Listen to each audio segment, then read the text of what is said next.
Going on, everybody? Dr. Vasquez here, coming to you live on the afternoon of Tuesday, August 12th. Obviously, still in my old office. We were supposed to move yesterday, but the movers had a complication, and that was probably the best thing that could have happened because we were not ready. We thought we were ready, but we were not ready. So I think our move day is going to be tomorrow or Thursday, and that's great. But we definitely needed some more time, and that's why I'm still here, even though the office has now been repainted. So what I want to do right now in this obviously spontaneous video is talk about vitamin A. I talked about vitamin A in the most recent video from about 2 days ago, talking about the same pattern that we see in research, which is most nutrition research is done by people who don't know anything about nutrition. And so that just sucks. It makes the whole field look stupid that, such a huge chunk of nutrition research is done by people who don't even know how to dose the nutrients adequately. And so as a consequence of that, most of the studies are underdosed. And then some studies are improperly dosed, the most famous of which are the vitamin D studies, where they administer what's called a bolus dose or a huge single dose, and then it doesn't work, and then they say, well, vitamins don't work. And I've talked about the pharmacology of why that occurs with vitamin D. It should hopefully be obvious to everybody by now. If it's not obvious, then you have to go back and look at my other videos that talk about vitamin D pharmacology. So the other big cause of corruption and kind of degeneration within the nutritional research field, other than medical ignorance and other than medical bias against nutrition, because the biggest competition against drugs is healthy living and adequate nutrition. And so they're always going to talk bad about vitamin D, zinc, vitamin C, melatonin. And now I just saw this guy, he's a professor emeritus of medicine, supposedly, in some school. I just saw this guy's comment today. And he was talking about how drugs are the only possibility for curing obesity. He says, we have all this research on nutrition and diet and exercise, but all of it's inconclusive. It's always going to be inconclusive in the eyes and minds of people who are indoctrinated into the drug paradigm. That's how indoctrination works. That's how paradigms work. Paradigms are invisible models that force people to see the world in a certain way. And that's what happens in medical school, So anyway, I'll talk about that more later, even though I've obviously talked about it a little bit before. Topic of right now is to talk about vitamin A. So, I've talked about this before, of course, but I'm going to talk about it again because in the most recent vitamin A video that I did 2 days ago, it wasn't intended to be complete, but in this video, I would like to make that discussion a little bit more complete, talking about two things in particular, well, three things, I guess. One is what I call the vicious cycle of vitamin A deficiency. I had done a diagram on this back 5 years ago, and I'm going to update that diagram right now, and I'll put it in the video, but I'm going to talk about it right now spontaneously, and without looking at the diagram. I'll make some changes to it later today, and then I'll integrate it into the video. But basically, the vicious cycle of vitamin A deficiency, very similar to especially vitamin D deficiency, even though the mechanisms, the pharmacologic mechanisms are slightly different.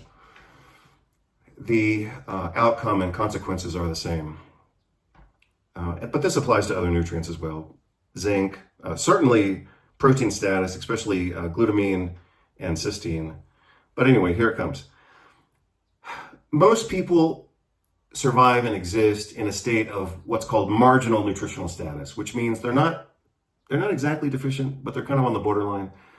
And if you think about it from an evolutionary standpoint, or a biology standpoint, it makes complete sense. Like the human body isn't designed generally to hoard nutrients. So you wouldn't expect the body to accumulate an excess surplus of nutrients. That, by definition, would therefore be a feed-forward cycle or a progressive cycle, which would ultimately lead to nutrient toxicity. We do see a few very rare cases of genetically induced nutrient toxicity from a normal diet, the most obvious of which is hemochromatosis or genetic iron overload. But generally speaking, people don't accumulate some, massive reserve of nutrition. And the significance of that for this conversation is that when people are challenged through chronic stress or drugs that deplete nutrients, such as anti-inflammatory steroids like prednisone or prednisolone, chronic use of, and even a high sugar diet, chronic use of certain modern components, again, such as anti-inflammatory steroids and sugar in particular, those can cause nutrient depletion because, again, at best, with a hunter-gatherer lifestyle and diet, at best, a person is going to be still at marginal nutritional status. But if they're repeatedly challenged through stress or drugs or pollution or exposure to a lot of sugar, then eventually they're going to become nutrient depleted. Or if their diet is, less than optimal, then of course they would eventually become nutrient depleted. As an aside, I think this explains the change in kind of like patterns and demographics of infectious diseases over the centuries. Because, let's say back in the late 1800s and early 1900s, people were transitioning from whole foods diets into processed food diets, more sugar, more bread, more alcohol, less exposure to light in industrialized cities as people moved away from agriculture and moved into highly populated cities. In those settings, certain infections became actually more common, even though they had less exposure to other infections like tetanus because they weren't living on farms and, walking in cow manure all day.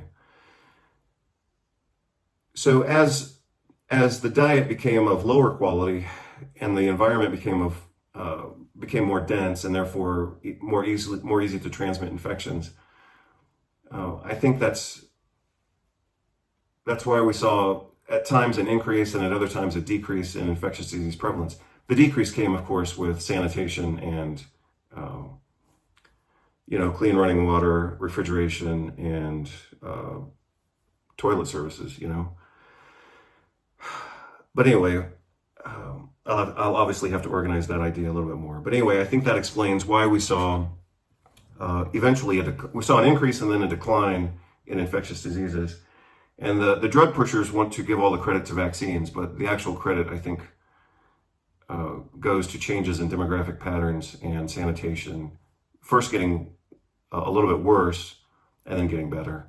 And that the improvement in technology and plumbing and garbage disposal and running water and running sewage, that correlated with the development of vaccines at certain times. And then the vaccine pushers tried to say, oh, well, all the decreases in diseases are due to vaccines. But anyway, let's go back to vitamin A. Marginal nutritional status is the underlying premise here. So people are barely nutritionally sufficient. When they get stressed out through whatever means, let's say an infection, then that depletes them of nutrients, especially vitamin A and vitamin D and zinc. But especially in this conversation, vitamin A and vitamin D. So they're marginal at best. Then they get some type of insult, whether it's a bad diet, too much alcohol, too much sugar, or too much prednisone in the case of anti-inflammatory steroids. And so that depletes them of nutrients. And then this depletion leaves them vulnerable to excess inflammation and additional infections. And so basically people enter into a vicious cycle. Again, the three components of that vicious cycle are marginal status to begin with, some type of insult, which leads to depletion, and then depletion-induced vulnerability to autoimmunity, inflammation, and chronic inflammation, which then at times, quite commonly, necessitates use of steroids, which causes more depletion of those nutrients, especially vitamin A and vitamin D, and that just creates a vicious cycle. So hopefully that makes sense to you. I'll show you in the updated diagram as soon as I make those changes. The other thing that I said back in around 2021 and 2022, but I think it was 2021, was the first time that I showed this in a video. I'll see if I can find the original video. But what occurred to me at that time, just like with vitamin D, is that when people become deficient in vitamin A, again, they are simultaneously more vulnerable to infections and inflammation. And that's exactly what we saw, of course, during COVID, supposedly.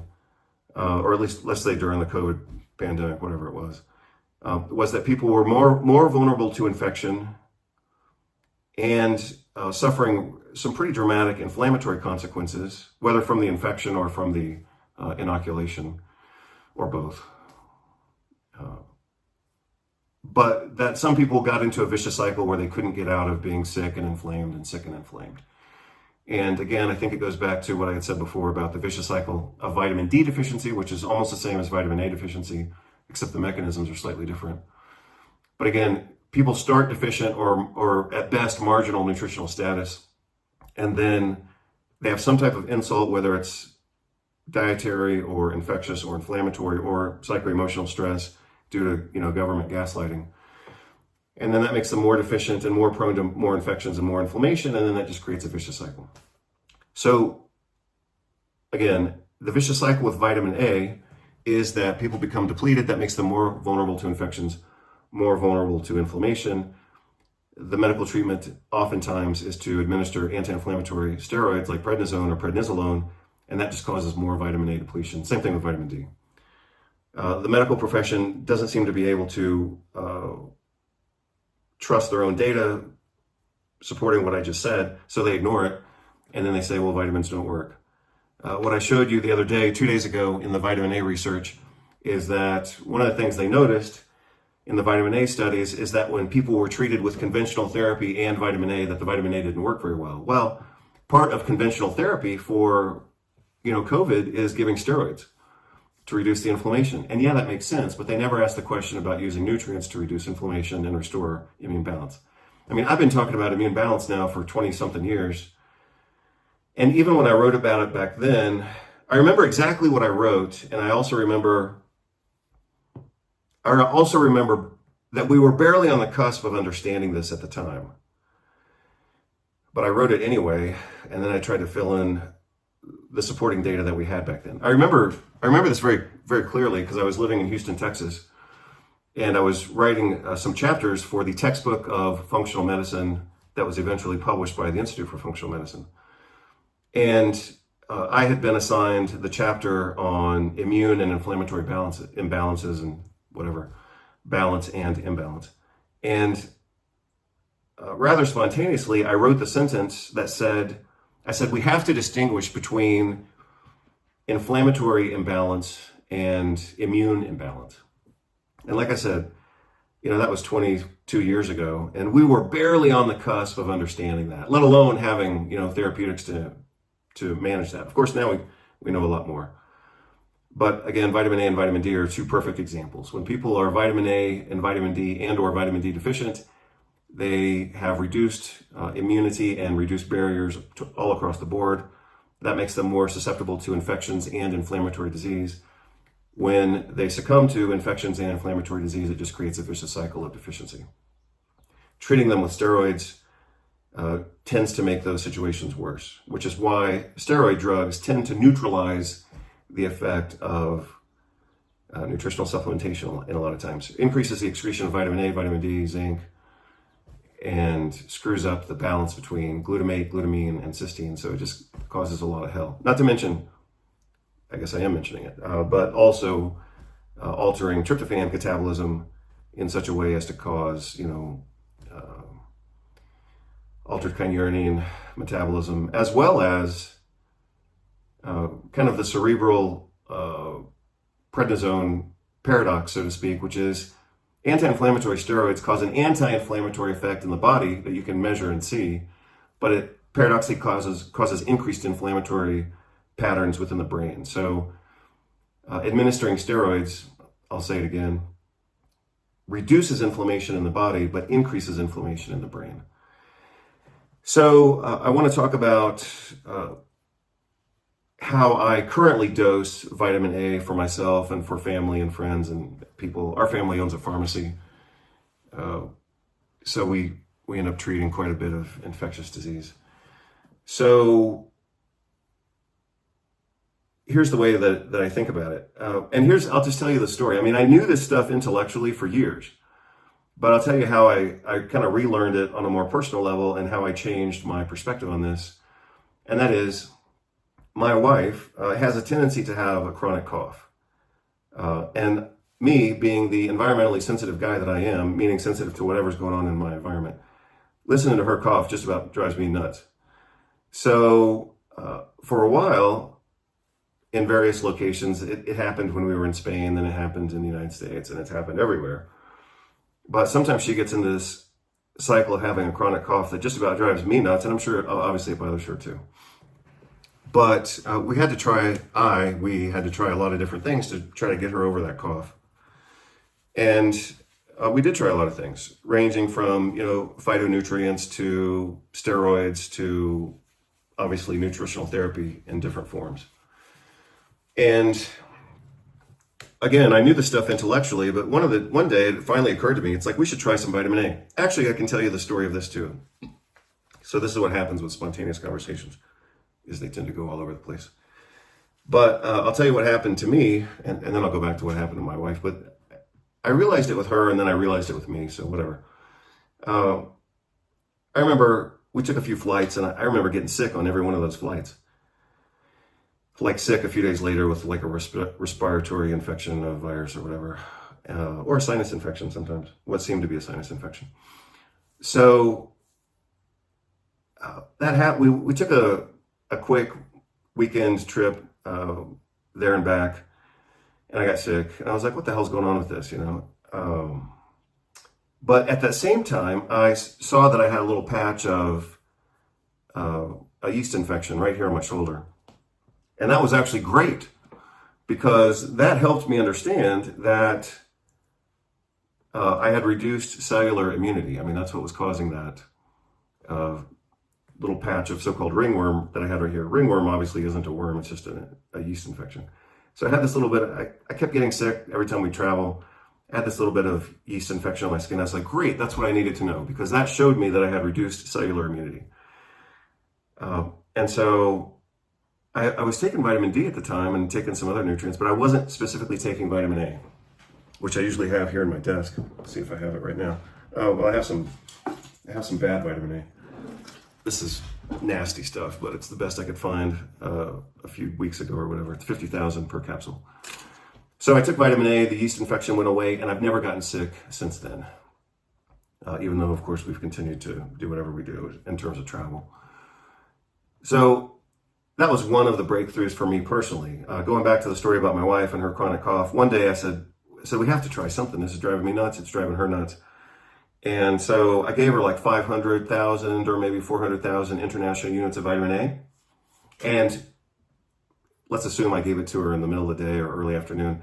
By that evening, she wasn't coughing anymore. And the next day, she wasn't coughing at all. And I honestly don't think she's had the chronic cough now for the past, 8 months since we did that.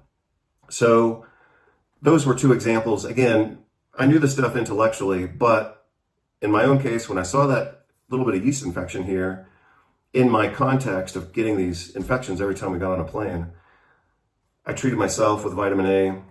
Like I said in the video from 2 days ago, for me and my size, I typically use 500,000 units, about, sometimes 400, but let's say 500,000 units, which would actually be this entire packet, because these are only 50,000 each. And that's a lot of that's a lot of pills, but in that case, typically I take these little gel caps of 100,000 international units. But again, I know what I'm doing, and I'm a reasonably big guy. I'm 6'2", about 230 pounds. And I know what to look for.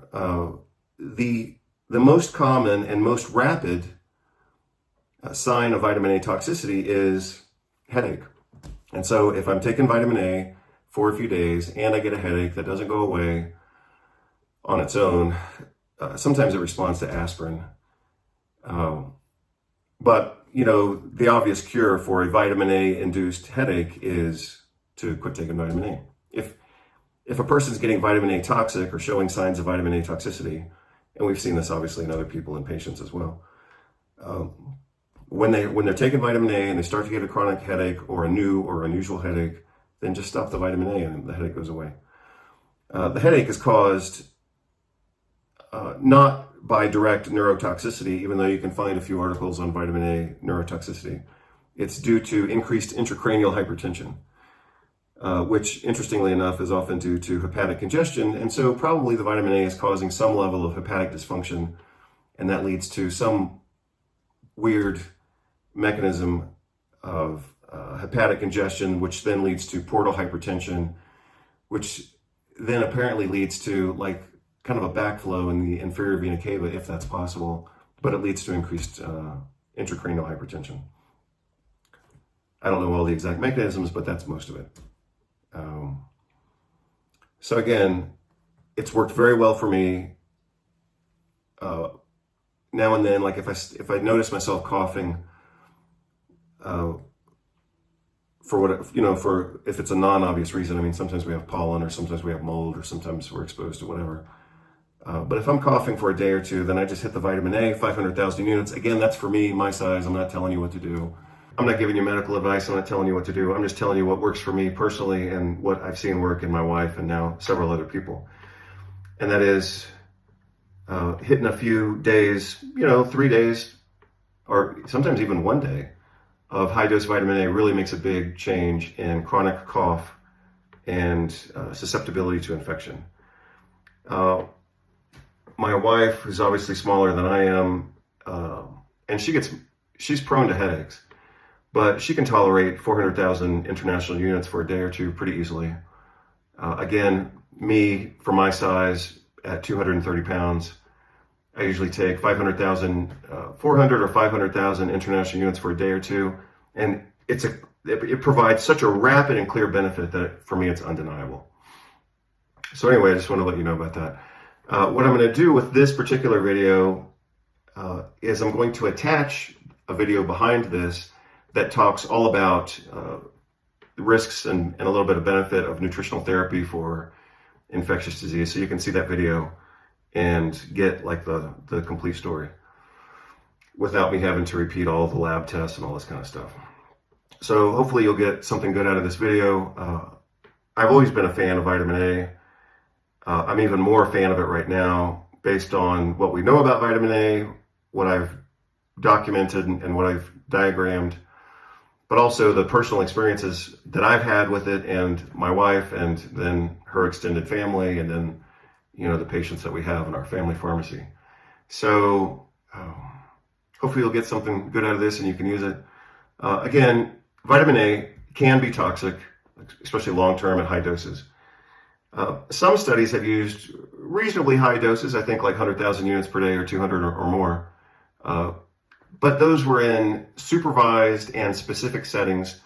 For example, the prevention of lung cancer and bronchogenic carcinoma in smokers. So just because it's been done in research doesn't mean that everybody should do it, You have to be careful with vitamin A toxicity. The most common early symptom is headache. So if somebody's taking high-dose vitamin A, they start getting new headaches that don't go away, then just stop the vitamin A. At that point, they don't need more because they're already getting vitamin A toxic, and then you can resume it later if necessary.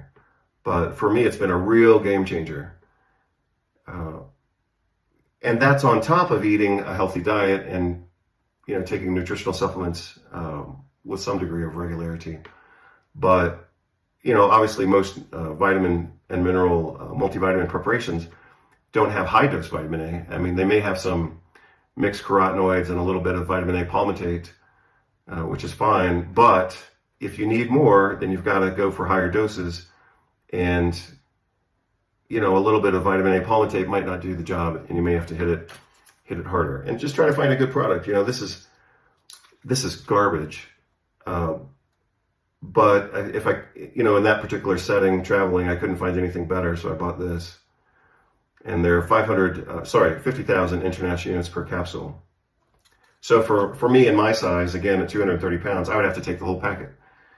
And the reason I don't like it is because I don't like taking colored capsules. I think it's stupid to color pills when they're just going to get ingested. I mean, no one cares what color it is, but a lot of times they use artificial colors. I believe, like red dye is it red dye number 5 or red dye number 6? I think it's red dye number 5, tartrazine, if I recall correctly, that causes, mast cell activation. But I think what I hate the most out of colored pills is when they use titanium dioxide. Titanium dioxide, for me, just makes me so completely nauseous that, I mean, physically nauseous. I mean, I'm not just like upset about it, but it makes me like get stomach cramps, and I'll talk about that more later. But you should definitely avoid pills and gums that have titanium dioxide. It's not good, and is now linked to some chronic metabolic problems, the least of which is, or not the least of which is, pancreatic dysfunction and insulin resistance. So anyway, I'm just throwing out some ideas for you. Hope you're all doing well. Take care. Bye. I have come here to chew bubblegum and kick ass. And I'm all out of bubblegum. I'm an old soul, got a funky sound. Gonna sing a song, turn the world around. Hello everybody, right now this is Dr. Alex Vasquez coming to you live, and we are going to talk about the risks of nutrient toxicity using the antiviral nutrition protocol. I'm just going to show you some examples here. I think these are some of the more common examples. If I were your teacher and you were my student and I were asking you how to competently manage this program, these are the questions that you would find in your exam. So let's go through these. Skillful use of any therapeutic protocol requires proper patient selection, intervention, and customization, so we don't just throw the same protocol at everyone. And after we give them or prescribe the protocol, we have to manage it and monitor for efficacy or toxicity or whatever changes might occur in what we commonly call the clinical picture. So we manage patient status, any disease progression or maturation, because some diseases might look like disease A for the first month, and then later it starts to look more like disease B, and so maybe our diagnosis was wrong, or maybe we have another disease developing while we were treating the first disease. Iatrogenic toxicity is what I'm going to focus on in this presentation right now, especially when the toxic dose is also close to the therapeutic dose. That's a very important circumstance in which we really need to know what we're doing. So, you know, sometimes with nutrition, generally speaking with nutrition, we have what's called a wide therapeutic window, which is the effective dose. Let's say down here, let's say the effective dose is whatever units it is, 100 units or 10 units or whatever. And let's say the toxic dose is 10,000 units of whatever, milligrams, micrograms, etc. But usually we have what's called, again here in pharmacology, a wide therapeutic window. We can treat them with an effective dose, and that's very far. We have a lot of distance between the effective dose and the toxic dose. With some nutrients, we don't have a wide window. We have a very narrow therapeutic window when the toxic dose is the therapeutic dose and the therapeutic dose is the toxic dose. So in those situations, we need to be at an expert level and be on our game, as the saying goes. If you're a clinician treating patients with this protocol or any protocol, then you have to be fluent with the potential toxicities and how to monitor for each of these. So this is true whether you're using nutrients, vitamins, minerals, amino acids, botanicals, and or drugs. If you're using all of those together, then you have to be fluent in all of those. You've got to know the drugs, you've got to know the minerals, the vitamins, the diet, your patient's status, especially in terms of liver and kidney function, etc.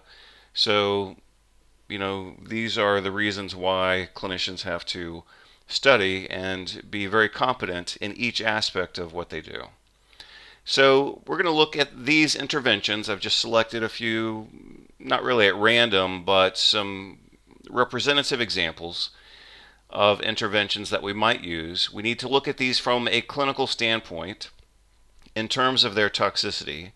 The reason for that is because that's how patients present. They present clinically. They don't come in with laboratory results saying, hey, read these laboratory results to me. I think I've got a problem. They come in and they say, gosh, since last time I saw you, I feel better, or I feel the same, or I feel worse, or I feel different. And in some cases, what we're looking for is what is that different and what does it fit in terms of the patterns we have in our heads. when we undergo this process of pattern recognition, what can we match their symptoms to? And you'll see how that plays out here. So after we have suspicion of a potential toxicity, then of course we need to know how to test for it. And I'll show you how to do that in just a moment. So we're going to talk about a few select interventions here. We'll talk about the potential clinical presentations of toxicity.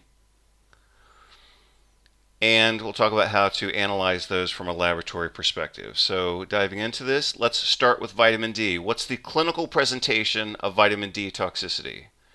So if you're using nutrition in your practice, you might reasonably be expected to know these things.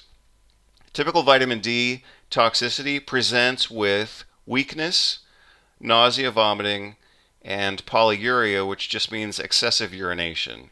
Usually that's secondary to the hypercalcemia, and that's how we test for vitamin D toxicity. So you can look at vitamin D levels, either 25-hydroxyvitamin D or 1,25-dihydroxyvitamin D. That's fine. You probably should, as a clinician, look at those periodically, at least at the initial evaluation, so you know kind of where your patient is in that spectrum. And then we follow up by looking at calcium levels if we are concerned about vitamin D toxicity.